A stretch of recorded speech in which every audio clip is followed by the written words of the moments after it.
Buenos días, filósofos de la vida. Aquí estamos con Gonzalo, empezando nuevamente uno de nuestros diálogos. Y, y esta vez vamos a hablar de un tema que a mí siempre me ha llamado la atención.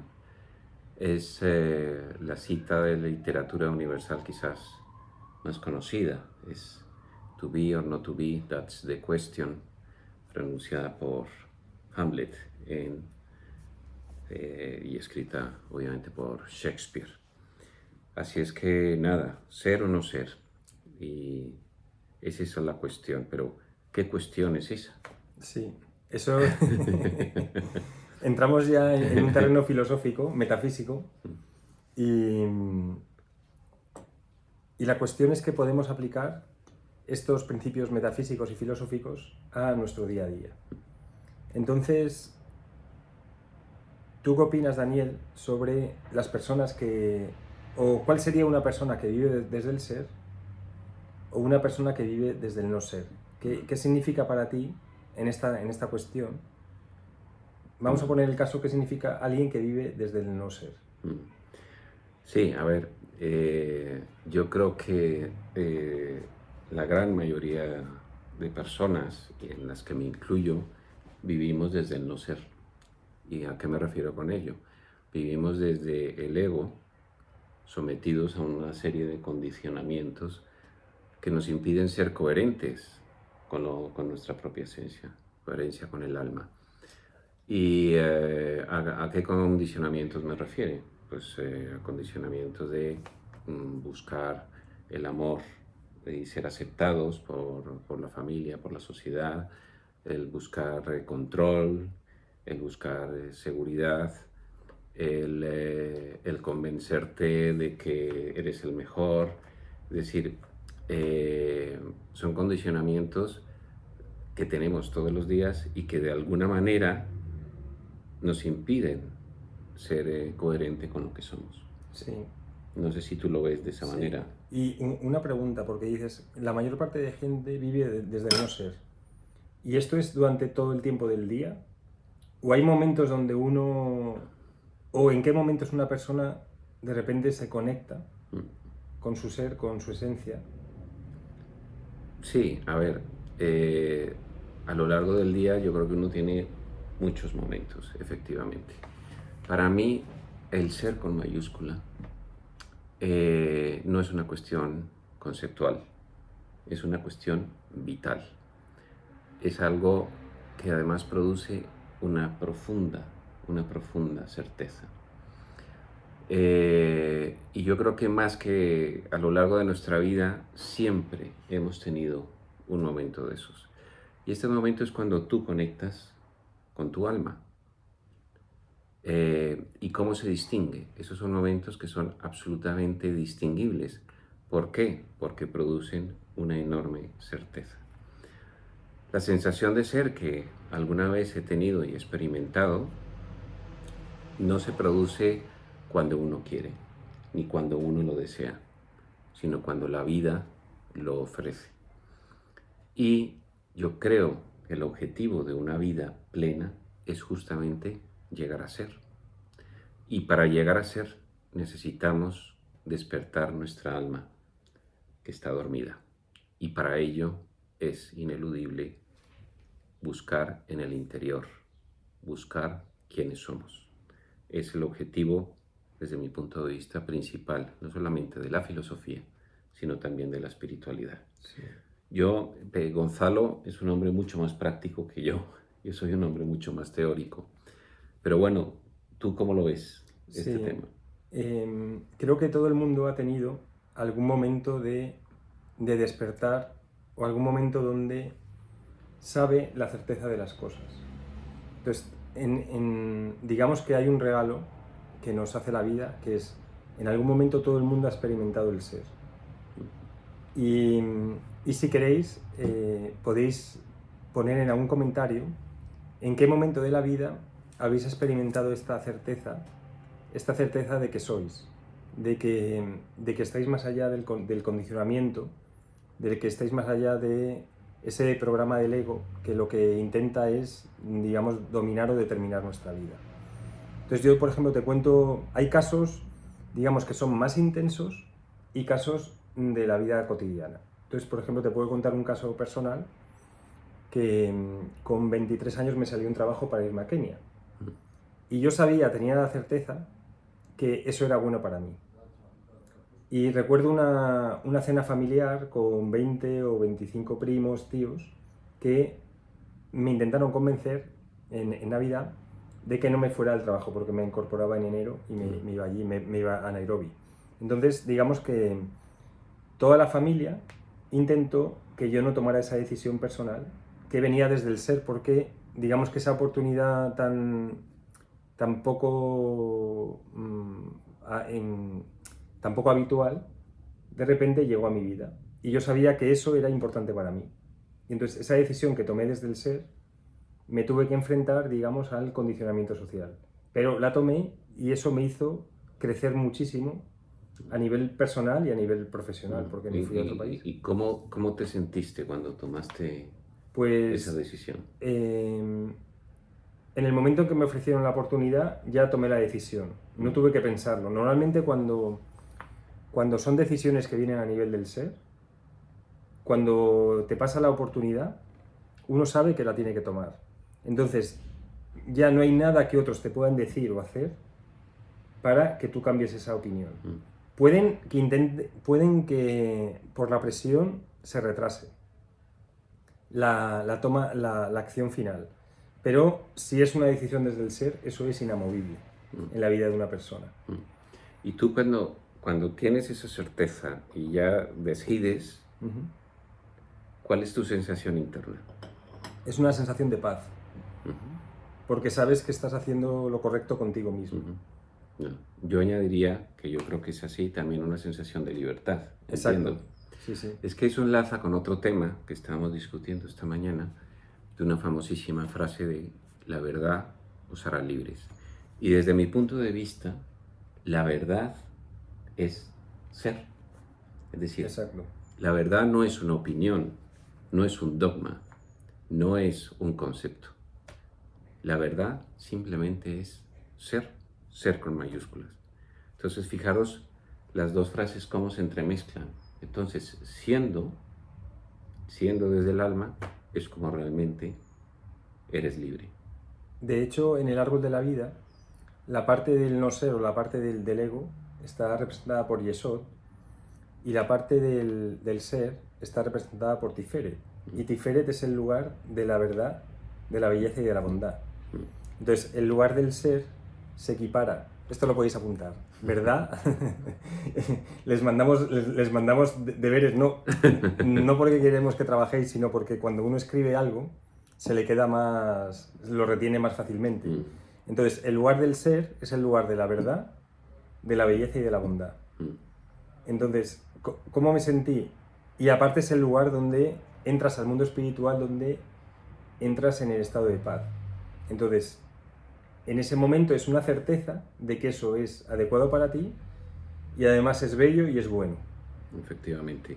Y ahí es interesante porque si os fijáis, estamos tocando distintas líneas filosóficas, estamos tocando una frase clave del cristianismo, estamos tocando una frase de un escritor. Sí, un escritor espiritual, ¿no? Sí, y has mencionado la belleza, ¿no? El ser es un lugar de belleza, es un lugar inefable, es decir, el ser no es un tema conceptual, es un lugar inefable que está por encima de los conceptos, por encima de la mente. Por eso no es algo que se detecte con la mente, es imposible detectarlo con la mente. Pero sí que hay vías para llegar a él. Y tú mencionas una de ellas, que para mí es una de las vías más hermosas, espirituales, que existen en nuestra civilización, que es la vía del amor a la belleza, que es la vía que nos enseñaron los presocráticos, que nos enseñó Platón en concreto, y que a mí me parece una vía preciosa y que de alguna manera fue artífice de la gran explosión del Renacimiento, que para mí fue un profundo, en su primer momento, un profundo movimiento espiritual que hubo en Europa.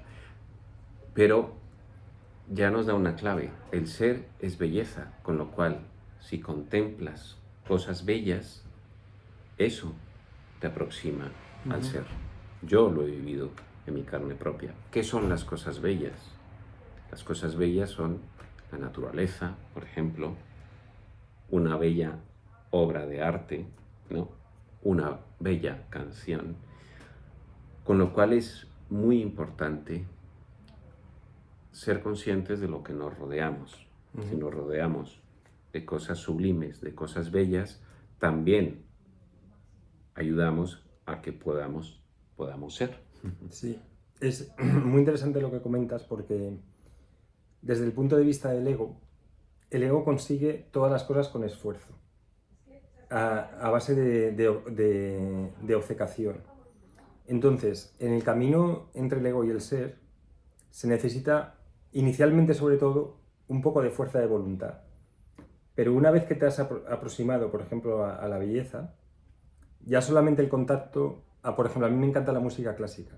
Entonces te pones canciones o sinfonías de Beethoven, Mozart, Bach, y en ese momento entras en otro estado de conciencia y ahí ya te permites ser, porque esa música te ha llevado a un estado sublime de paz y de armonía. Entonces, a través de lo bello, a través de la armonía, empiezas a contactar con tu ser y empiezas a vivir desde ahí. Cuanto más tiempo vivas desde ahí, más atraes a la verdad, a la belleza y a la bondad. Efectivamente. Y con lo cual Hamlet tenía absolutamente toda la razón. Ser o no ser, esa es la cuestión. Yo te quiero compartir, en mi caso, por ejemplo, que he tenido una crisis personal importante y una vía que me ayudó muchísimo para salir de esa crisis fue contemplar obras de arte. Y lo hice pues yendo a uno de los museos que tenemos la enorme suerte de tener, que es el Museo del Prado. Y yendo al Museo del Prado, cada vez que contemplaba, que eso es otro tema quizás para otro vídeo, estamos perdiendo la capacidad de contemplar y de ver. Es muy importante recuperar esa capacidad. Cada vez que iba a contemplar la magnífica colección de escultura antigua del Prado y la magnífica colección pictórica del Prado, sentía que de alguna manera conectaba con una esencia interior que es el ser, es el alma, y de alguna manera me regocijaba y salía con un talante completamente distinto. Entonces es interesante porque hay muchas cosas que tenemos a nuestro alcance relativamente sencillas que nos pueden ayudar a encontrar esa alma, a encontrar ese ser, ¿no? Sí, entonces hemos visto que hay diferentes maneras de cómo aproximarnos al ser. El primero es este que comentas, es a través de la contemplación de la belleza. Luego hay otro que es a través del diálogo. Porque, ¿qué es lo que hace el diálogo? El diálogo con una persona que puede ver tu vida en perspectiva te puede ayudar a hacer esta travesía hacia el ser. ¿Por qué? Porque te pone los problemas que tiene el ego en perspectiva. Esto, por ejemplo, es lo que hacía en los diálogos de Platón, es lo que hacía Sócrates, que es básicamente empezaba a cuestionar al otro sus creencias, su sistema de creencias, su paradigma, y lo llevaba hasta un callejón sin salida, donde, para que el otro se diera cuenta que las premisas de las que partían llevaban siempre a una contradicción. Porque en el ser no hay contradicción, en el ego siempre hay contradicción. Entonces, cuando tú dialogas con alguien sabio, lo que ocurre es que esta persona te va a ayudar a que veas tu propia contradicción. Y cuando ves tu propia contradicción, desde que tomas conciencia, ya puedes empezar a deshacer el bucle. Esto se llama la contemplación, o el diálogo contemplativo, o la filosofía contemplativa, que se ha perdido, de hecho, en Occidente, porque ahora lo que prevalece es una filosofía materialista, pero en una filosofía de contemplación, donde a través del diálogo el otro toma conciencia de quién es. Me parece, ¿Qué te parece? efectivamente, me parece súper interesante, efectivamente.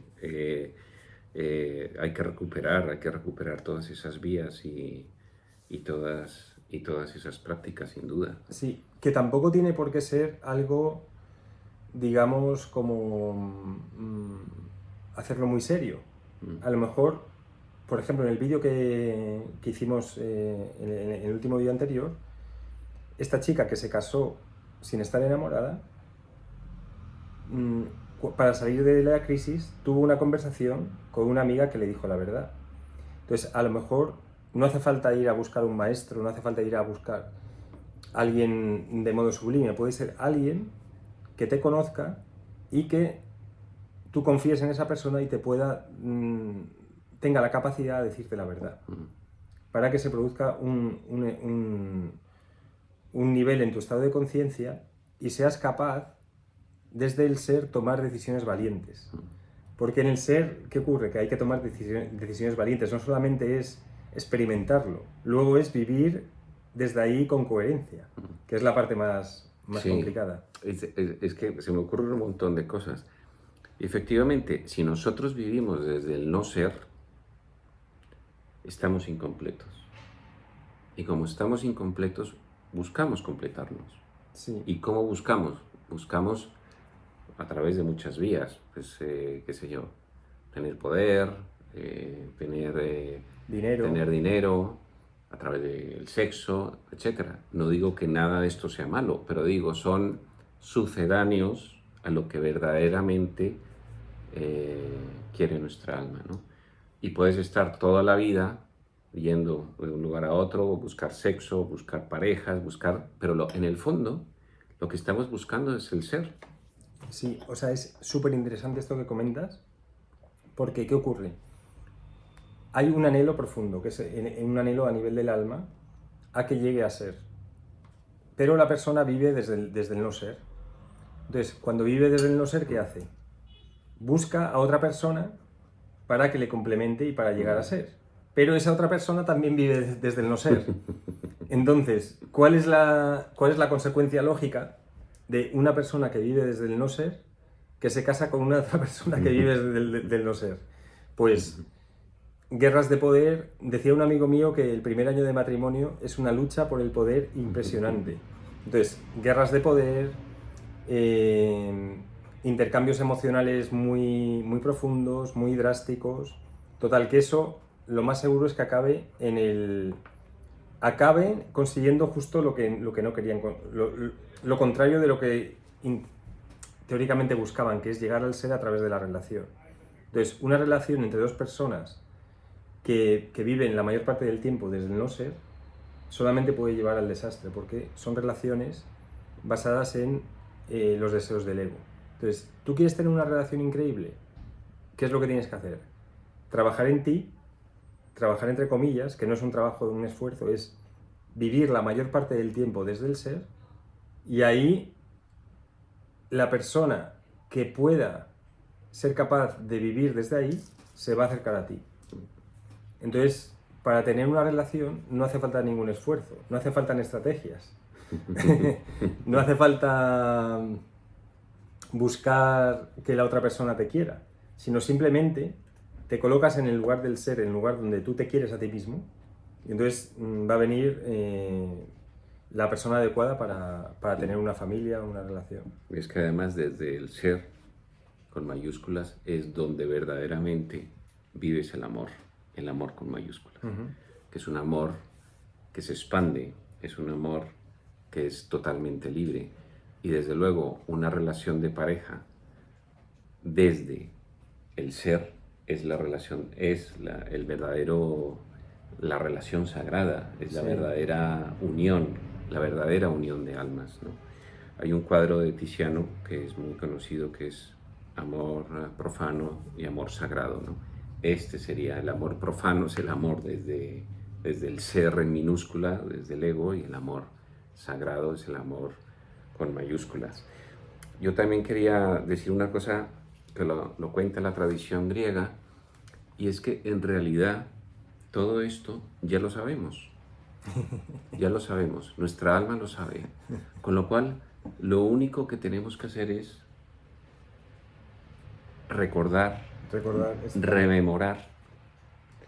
Y la única manera de recordar y rememorar es yendo hacia adentro. Sí. Es analizando y viendo quiénes somos con mayúscula de verdad.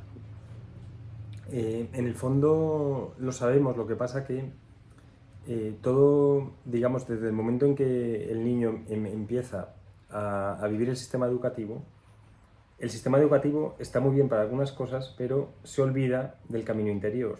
Entonces, una cosa que podemos hacer para mejorar el sistema educativo es incorporar, por ejemplo, la meditación, incorporar que haya una parte del tiempo del día de la persona para que vaya hacia adentro, para que se encuentre consigo mismo, para que se encuentre con su esencia.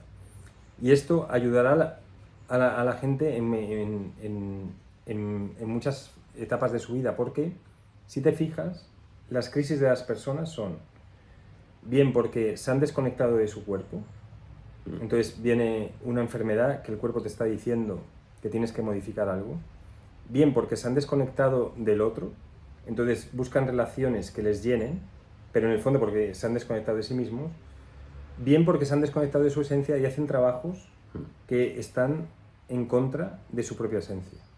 Entonces, la desconexión con tu ser te lleva siempre a callejones sin salida.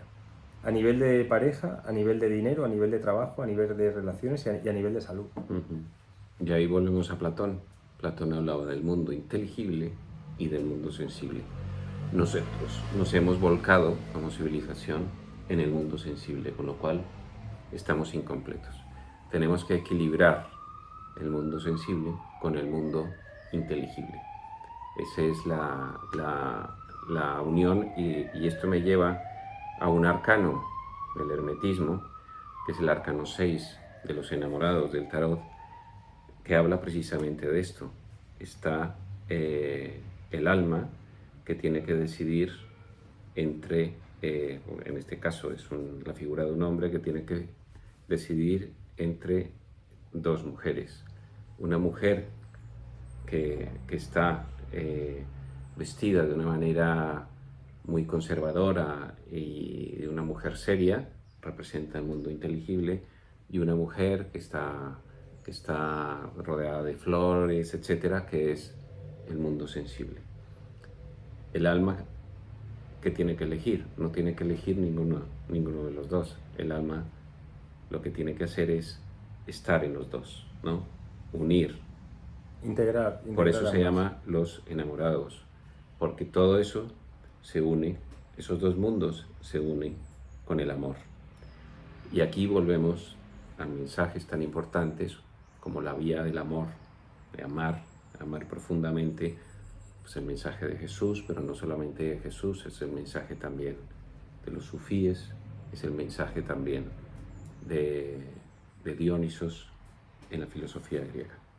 Si te parece, para terminar, te quiero contar un cuento infantil que habla de esto. Me parece genial. Porque es muy interesante, porque a través de los mitos y de los cuentos son como los resquicios de esa memoria, porque como decía, ya todo esto lo sabemos, y quedan como testigos de esta verdad que está en nuestro interior, y es el cuento de la Bella Durmiente. La Bella Durmiente, la que duerme es el alma. El alma duerme, pero hay un príncipe, que en este caso sería el ego, que llega un momento de su vida que dice, necesito completarme. Y la Bella Durmiente está en su castillo, lleva durmiendo un montón de años. Yo recordaba cuando contaba esto a mis hijos, el castillo se llena de plantas y además hay un demonio custodiándolo. Pues de alguna manera el príncipe tiene que luchar con sus propios demonios, con los demonios del ego, vencer al dragón, que además cuando lo mata se da cuenta que el dragón era una imaginación suya, que no era tan malo. Vence ese miedo, entra al castillo y cuando la besa simboliza el despertar del alma uniéndose con su contraparte encarnada, que en este caso es, en términos de ocultismo occidental, el astrosoma, ¿no? Y es cuando surge el ser. Genial. No, podemos hacer muchos vídeos sobre los cuentos populares. Sí, sí, todos Y, tienen una sabiduría muy profunda. Podemos incluso hacer vídeos, ponerlos en el árbol de la vida, ver las diferentes sefirot donde se representan. Y bueno, si tenéis algún cuento que queráis que analicemos desde el punto de vista espiritual, pues con mucho gusto lo hacemos. Pero es súper interesante porque estos cuentos están en el inconsciente colectivo, en el conocimiento popular, y se han hecho por místicos que los ponen en forma de cuento. Eso es un poco lo que hice yo con el libro La Llamada, que lo pones en forma de cuento, que lo puede leer cualquiera, pero que en el fondo tiene un conocimiento espiritual increíble. Sí, que al final es un mensaje para el alma. Es un mensaje para el alma, efectivamente. Como los mitos lo son también. Sí. Pues nada, oye. Pues nada, muchísimas gracias. Y ya sabemos que ser o no ser, esa es la cuestión. Y no es lo que haces, sino cómo lo haces. Efectivamente. Pues muchísimas gracias y un saludo a todos.